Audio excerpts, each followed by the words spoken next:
Excellency, I now have the honor to invite the Honorable Alexander David O'Connor to take the oaths, which will be facilitated by the Secretary to Cabinet.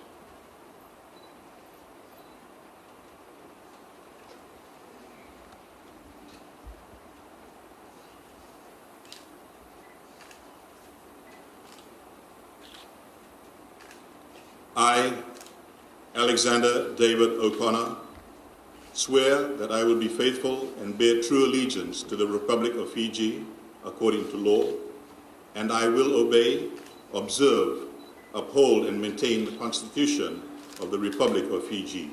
So help me God. I, Alexander David O'Connor, being appointed as Assistant Minister, swear that I will be faithful and bear true allegiance to the Republic of Fiji, and that I will obey, observe, uphold, and maintain the Constitution of the Republic of Fiji and all other laws of Fiji. And I will solemnly and sincerely promise to hold my office with honor, dignity, and integrity, to be a true and faithful counselor, not to divulge any secret matter entrusted to me, and to perform the functions of my office conscientiously and to the best of my ability. So help me God.